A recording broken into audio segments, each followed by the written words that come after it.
Bonjour et bienvenue dans cette nouvelle vidéo. Ici c'est Idrissa Fak de la chaîne Arfoforex. Sur cette chaîne, nous partageons du contenu relatif au trading, à l'économie, finance et business. Si tu n'es pas encore abonné sur cette chaîne, alors je t'invite à t'abonner, surtout à liker et à partager avec la communauté.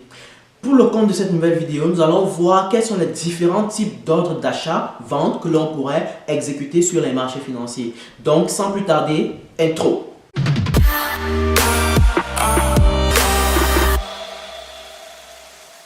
Très bien, comme je disais tantôt, dans ce chapitre, nous allons voir les différents types d'ordres d'achat-vente qu'on pourrait avoir sur le marché de devises, c'est-à-dire des types d'ordres d'achat qu'on pourrait passer sur le marché, n'est-ce pas?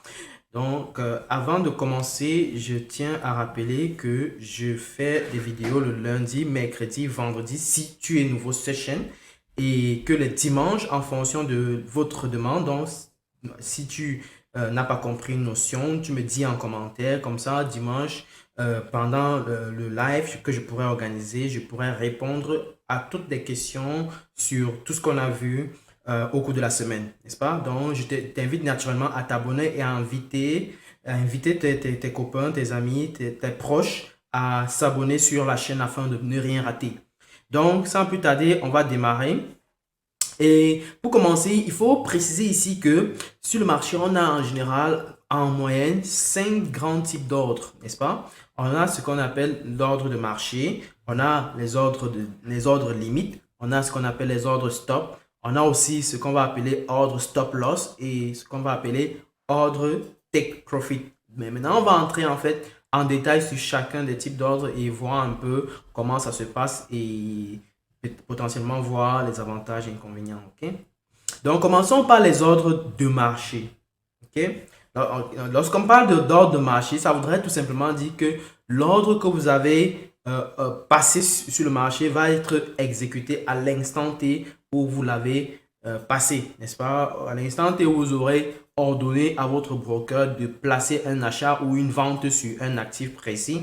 Donc, l'ordre de marché va être exécuté à l'instant même où vous aurez exécuté le passage d'ordre, n'est-ce pas? Mais le problème, c'est que on va très souvent observer que le marché est en permanence en train de bouger, n'est-ce pas?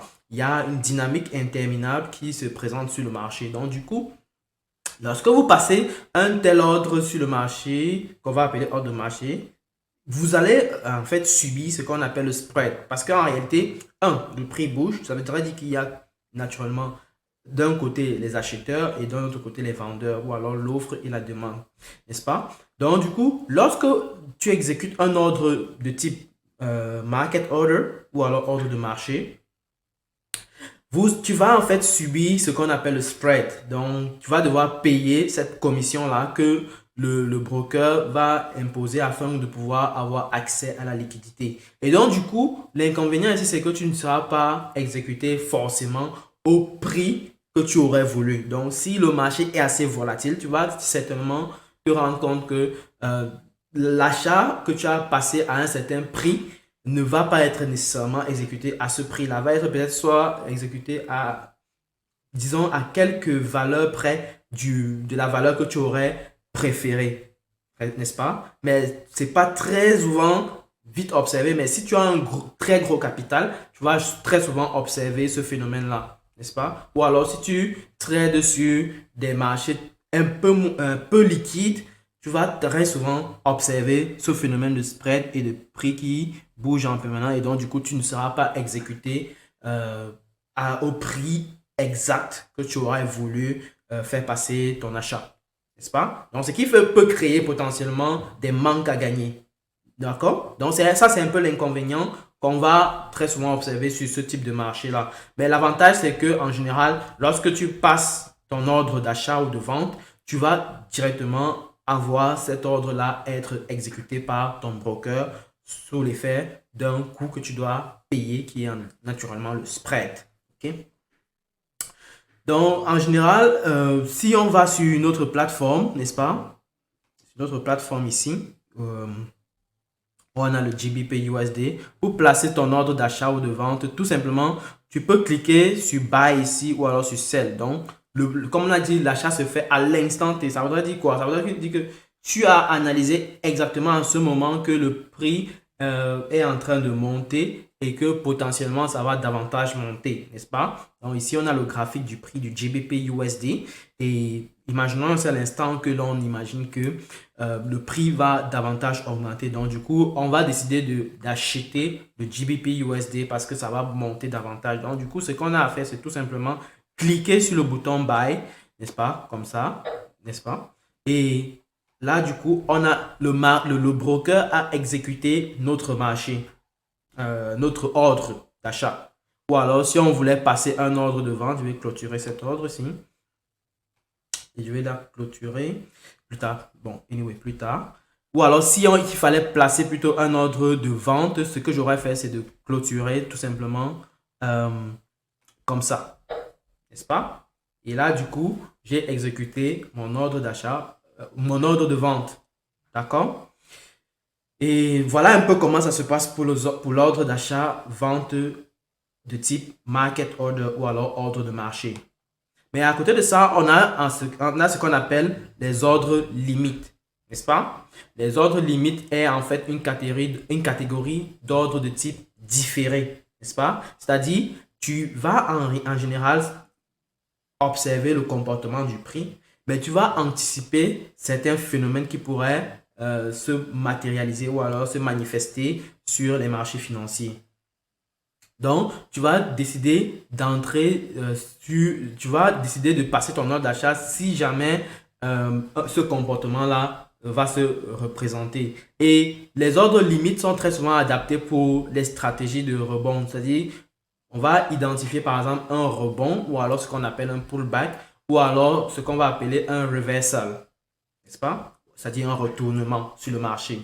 Donc, je vais revenir un peu sur le papier blanc afin de pouvoir voir comment est-ce que l'on peut avoir ce phénomène-là. Imaginons un seul instant que on observe que le prix est en train de le prix est en train de monter, n'est-ce pas?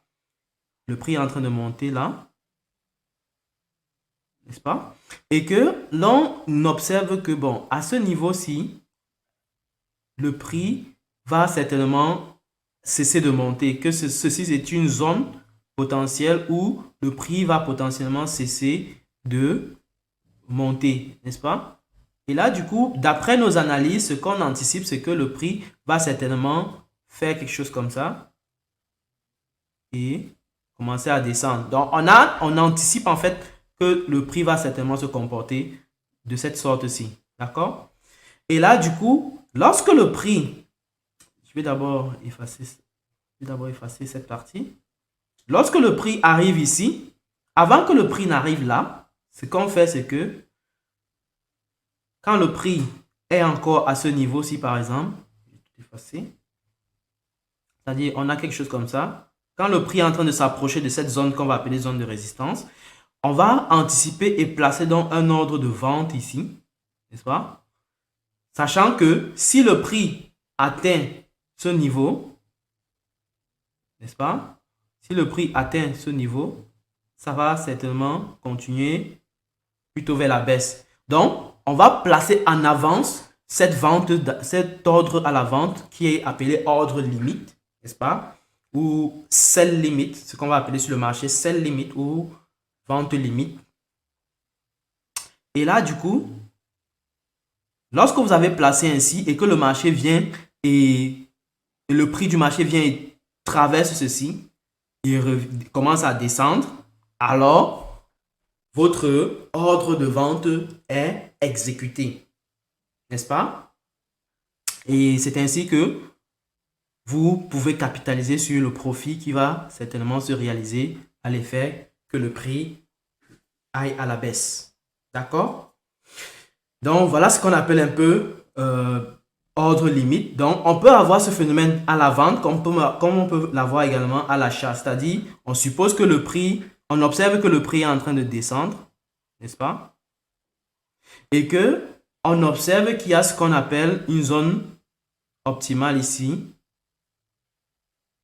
de support, n'est-ce pas? C'est-à-dire, on anticipe que lorsque le prix va toucher cette zone-ci, il y aura maintenant une résistance à la baisse.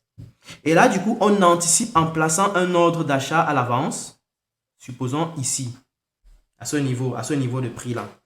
Donc, on dit au broker que, hey, si le prix atteint ce niveau que j'identifie, alors, du coup, ce que tu dois faire, c'est de me placer cet ordre d'achat parce que j'anticipe que le prix va monter plus tard. OK? On est parti de là. On se retrouve là. Et là, du coup, si le prix remonte, alors vous aurez à capitaliser le profit y afférent. D'accord? Donc, voilà un peu comment ça s'exécute. On va dire que tu as placé un ordre limite à l'achat ou alors un buy limit. OK? Donc, revenons sur le slide. Donc, ce qu'il faut garder à l'esprit ici, c'est que l'ordre limite est en général exécuté à l'avance. Donc, c'est un ordre qui est très souvent appelé ordre différé, n'est-ce pas? Et l'avantage ici, c'est que on entre sur le marché à la valeur choisie, c'est-à-dire on a anticipé sur une valeur et on place exactement notre achat sur la valeur précise qu'on a choisie. Et l'inconvénient, c'est que l'on peut en fait louper des opportunités. C'est-à-dire, un peu comme on a vu sur notre graphique tout à l'heure, n'est-ce pas? Il peut arriver qu'on anticipe par exemple que le prix va descendre tel qu'on l'a vu là et que le prix va atteindre cette valeur-ci ou alors ce niveau-ci avant de remonter à la hausse. Et ce qui se passe, c'est que ça ne va pas toujours se faire de manière automatique. Le prix peut certainement arriver à ce niveau-ci et commencer à remonter. N'est-ce pas? Et là, du coup, on va louper ou alors on va rater des opportunités dans ce sens-là. OK? Mais rater une opportunité, c'est pas grave plutôt que prendre des opportunités qu'on pourrait potentiellement perdre, n'est-ce pas? Donc, voilà un peu l'idée des ordres limites. Donc, l'avantage ici, c'est que on va être exécuté au prix pour lequel on a choisi. Et l'inconvénient, c'est qu'on pourrait potentiellement rater des opportunités. On a maintenant ce qu'on appelle les ordres stop.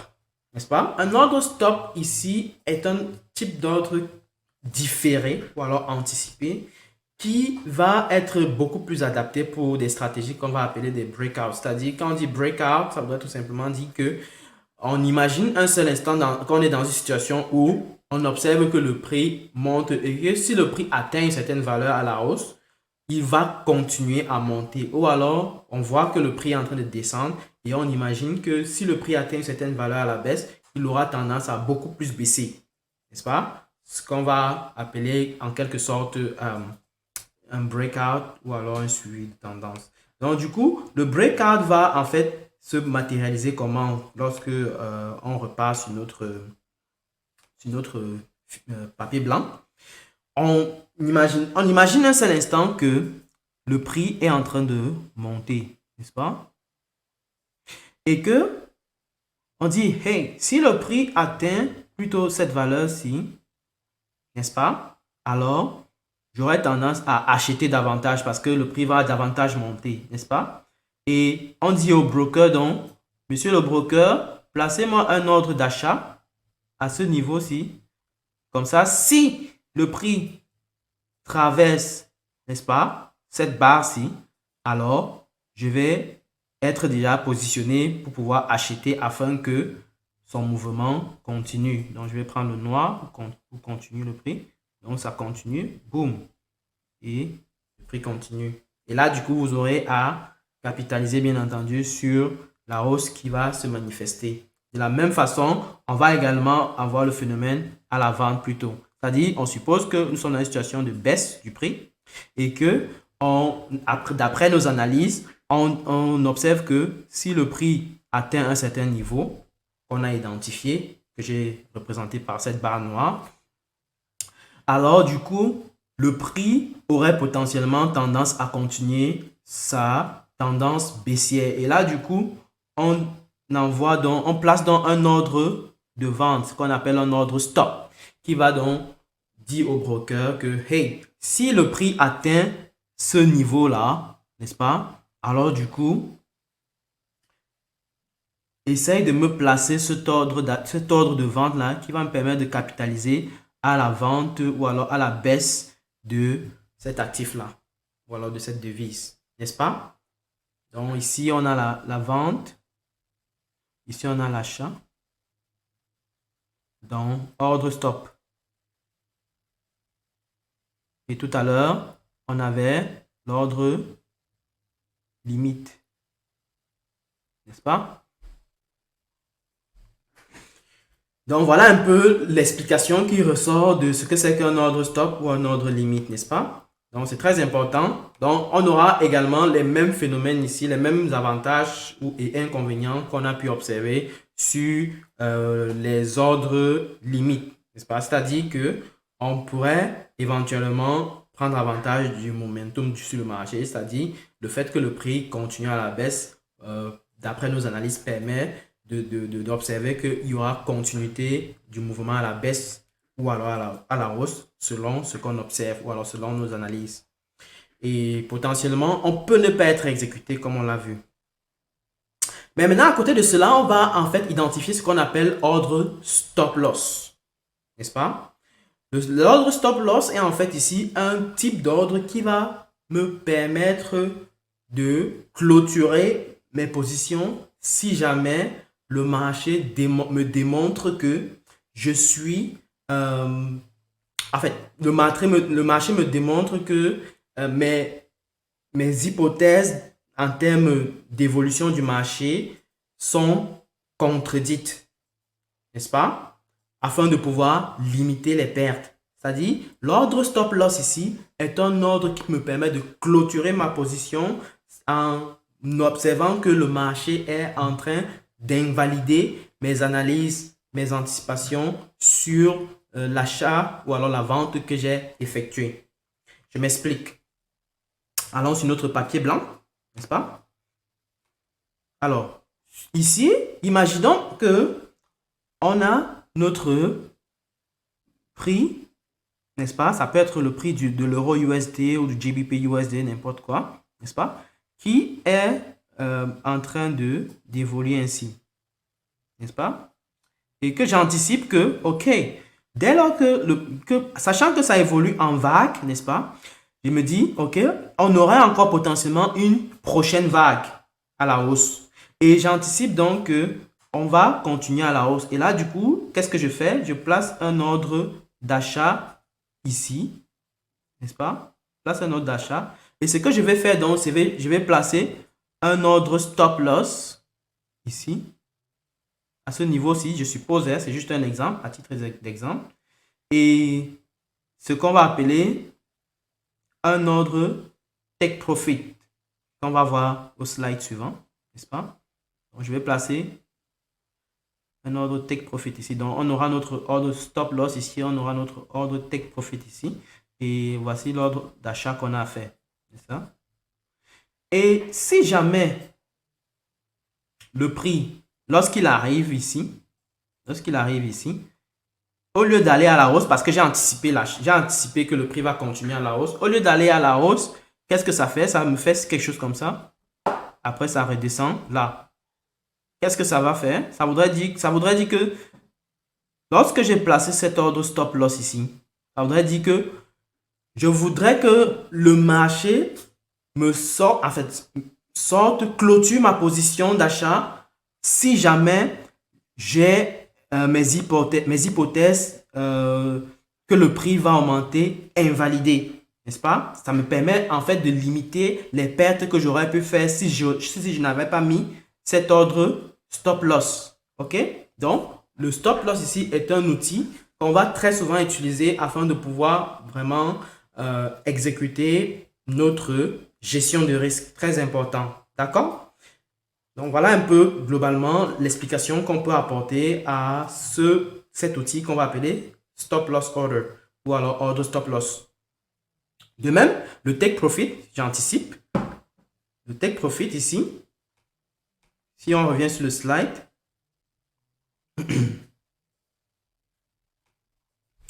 l'ordre take profit, en fait, n'est rien d'autre que l'ordre que j'aurais placé sur j'aurais placé au niveau du broker en anticipant que le prix, lorsqu'il va atteindre un certain niveau, il faut que je sois sorti du marché, c'est-à-dire il faut que j'aurais clôturé ma position d'achat, n'est-ce pas?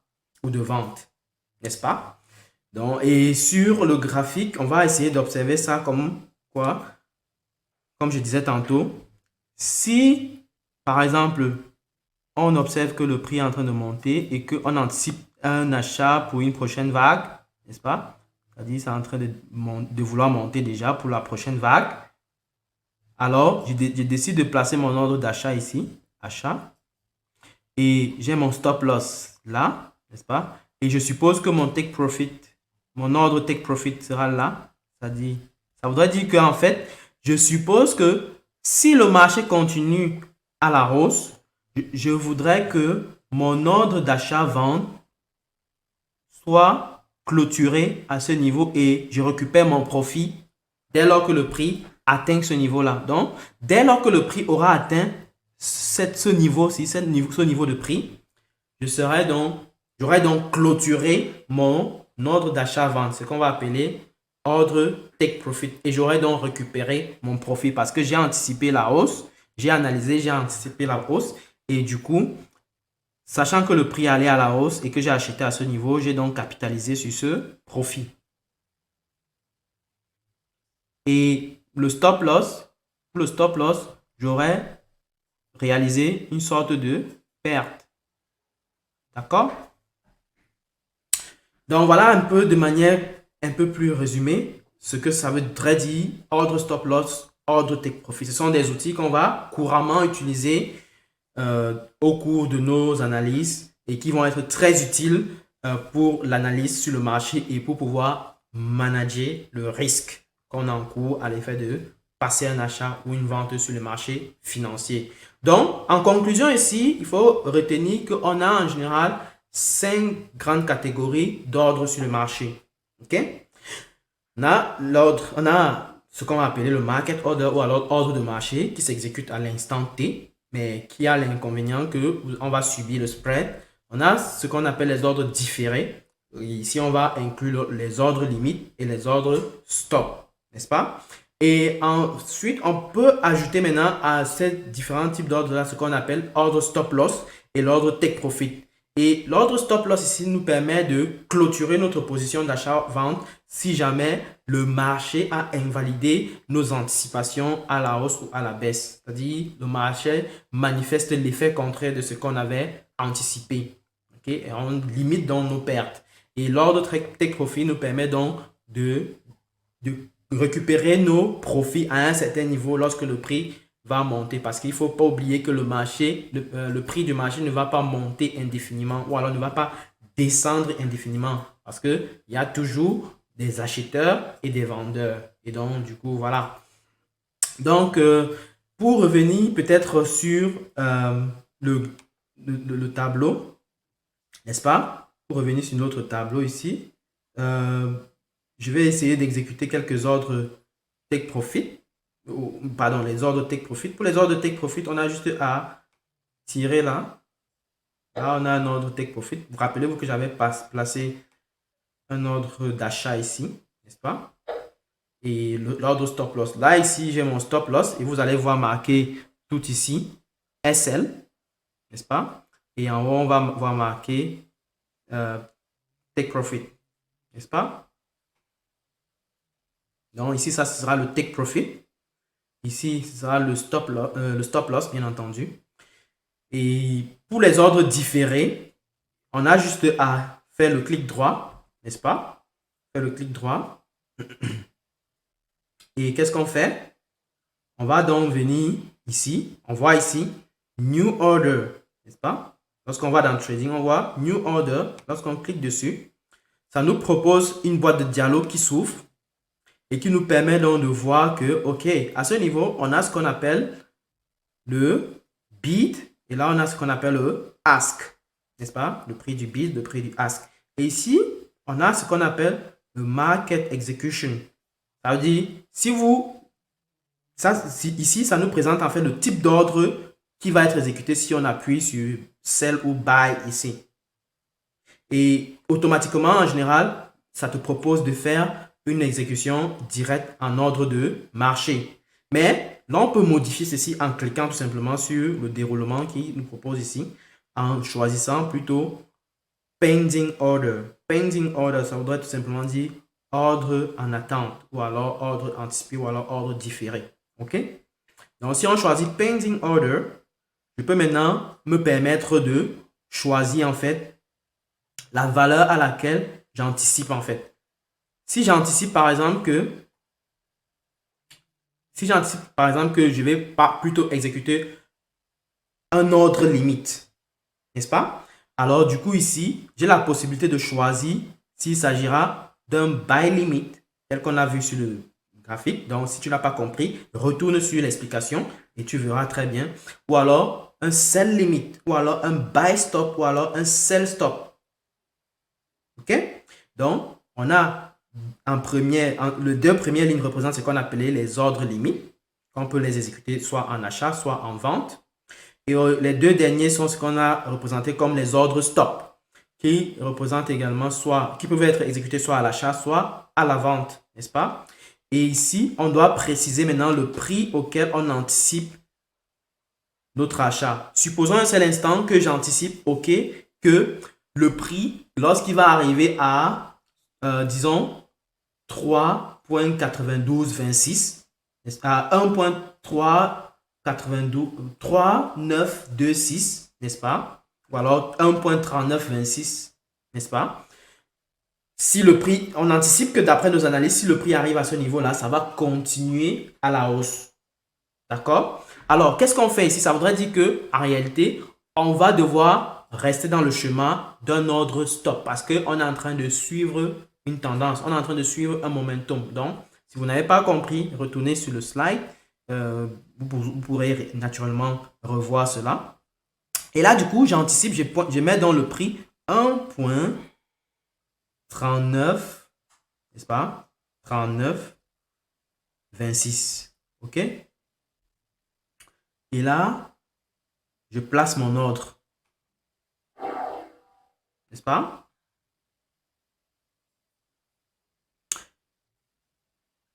Bon, mon ordre a été invalidé. Donc, il faut que je reprenne. N'est-ce pas?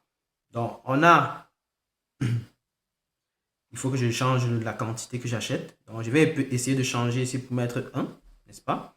Je crois que c'est à ce niveau que ça embête. Donc, ici, on a le prix que j'anticipe que lorsque le GBP USD va monter et atteindre ce niveau-là, que je vais placer peut-être avec un trait ici, n'est-ce pas? 39,24 ou 26, n'est-ce pas?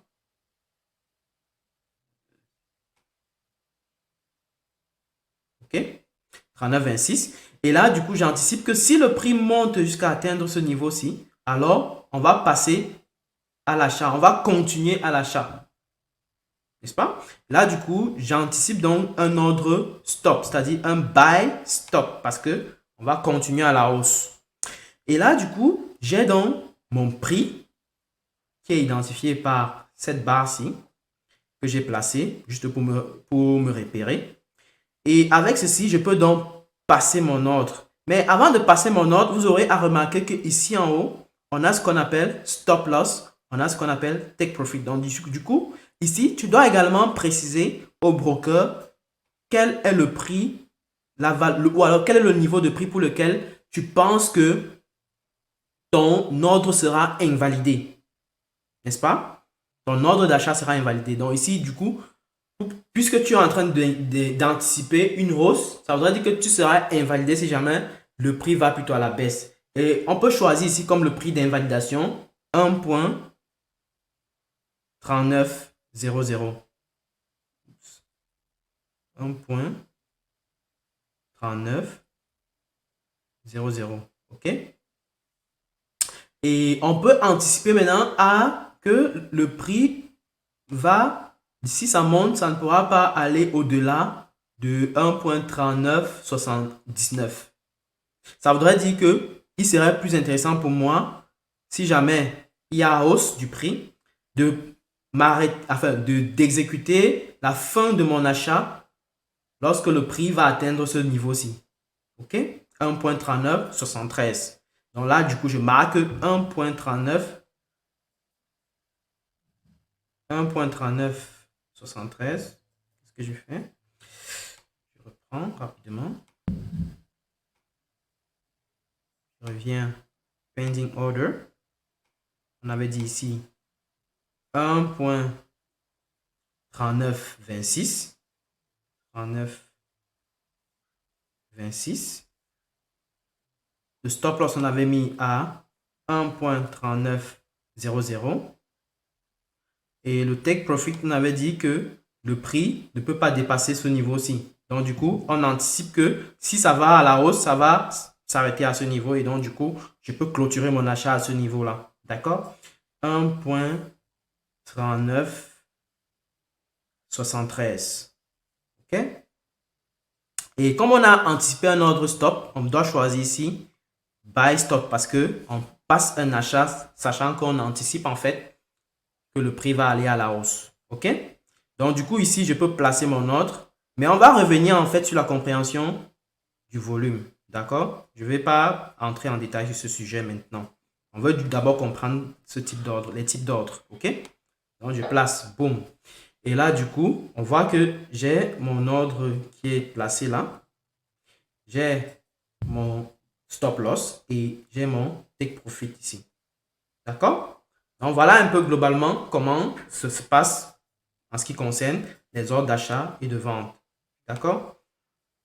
Et voilà en fait de manière résumée. Donc, vous pouvez également faire ceci, vous exercer. Mais on va, avant de s'exercer, je vais d'abord présenter la plateforme pour qu'on puisse exercer ensemble tous ces phénomènes-là ou alors tout comment ça se passe de manière pratique. OK? Donc, c'était pour vous donner un ordre d'idée un peu plus clair des choses. OK?